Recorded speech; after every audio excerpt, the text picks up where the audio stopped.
हमारे साथ हमारे एक्सपर्ट्स जुड़ चुके हैं। एलकेपी सिक्योरिटीज के जतिन त्रिवेदी, आप दोनों का ही कार्यक्रम में स्वागत है। जतिन, आपसे पहले शुरुआत करना चाहेंगे। और नॉन एग्रो में बाजार को ऐसा लग रहा था कि शायद जो पहली प्रेसिडेंशियल डिबेट है वहां से कुछ क्यूज आते हुए नजर आएंगे, लेकिन ऐसा कुछ हुआ नहीं और काफी फ्लैट मूव्स हमने यहाँ पर बनते हुए देखे हैं।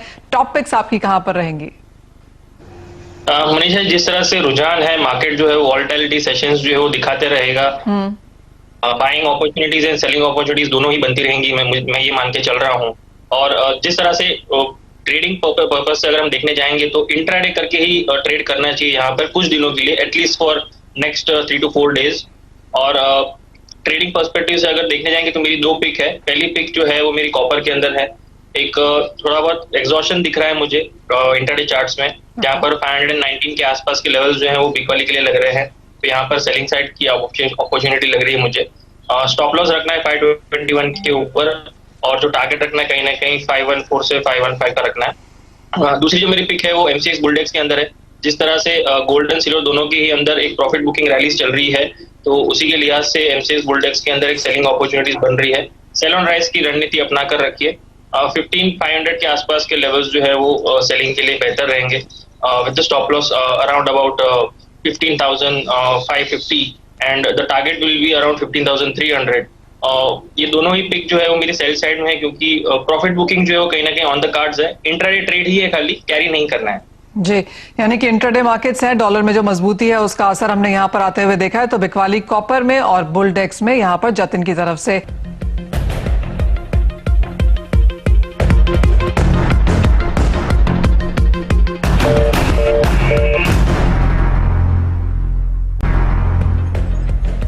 कमोडिटी कॉल में आपका स्वागत है। और अब वो समय है जब अपने दर्शकों को अपने शो में हम यहाँ पर शामिल करते हैं। और हमारे साथ गौरव आगरा यूपी से अब फोन लाइन पर हैं। गौरव नमस्कार, क्या है आपका सवाल? नमस्कार मैम, मेरा सवाल है, मैंने 57,300 में 2 लॉट सिल्वर सेल किया हुआ है जी। तो मुझे क्या करना चाहिए उसमें? अभी तक होल्ड कर रखा है जी। 57,300 पे यहाँ पर बिकवाली करी है और भाव यहाँ पर पीछे हमने गिरते हुए देखे भी हैं, लेकिन पिछले 24-48 घंटों में यहाँ पर फिर से रिकवरी देखने को मिली है और 60,000 के ऊपर चांदी के भाव फिलहाल।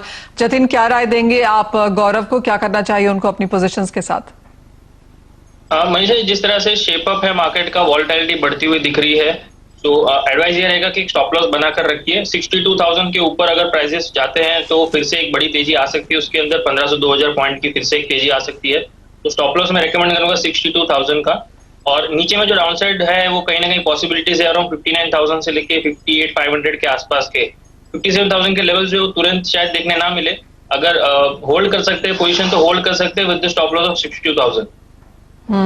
तो गौरव, अपनी पोजीशंस फिलहाल तो आप यहां पर होल्ड कर सकते हैं। 2.5% की गिरावट आज देखने को मिली है, लेकिन उसके बावजूद भी 60,900 के आसपास के स्तर हैं। और अगर 68,500 के आसपास आए, रादर 58,500 के आसपास आए, तो फिर आप अपनी पोजीशंस यहां पर एक बार निकाल सकते हैं। हमारे पास अब एक मैसेज आया है प्रदीप सोनी जी का, सिकर राजस्थान से। ये लिखते हैं कि 1 लॉट सोना इन्होंने यहां पर बेच के कारोबार किया है 47,000 के लेवल्स पे, और अभी भी अपनी पोजीशंस इन्होंने होल्ड की हुई हैं। क्या राय देंगे जतिन, क्या करना चाहिए? मनीषा जी, बहुत ही दूर का लेवल है, तो आई थिंक ये पोजीशन जो मैं अज्यूम कर रहा हूँ कि बहुत पहले किया हुआ है ऑब्वियसली, क्योंकि 47,000 का भाव तो बहुत पहले का था। तो जहां उन्होंने 55,000 56,000 के लेवल्स भी देख के अभी भी पोजीशन अगर होल्ड कर रहे हैं, तो अभी यहाँ पे रिस्क जो है वो थोड़ा कम कर लेना चाहिए। कॉल ऑप्शन जो है मैं उसमें रेकमेंड करूंगा कि जो पोजीशन है वो हेज कर लीजिए।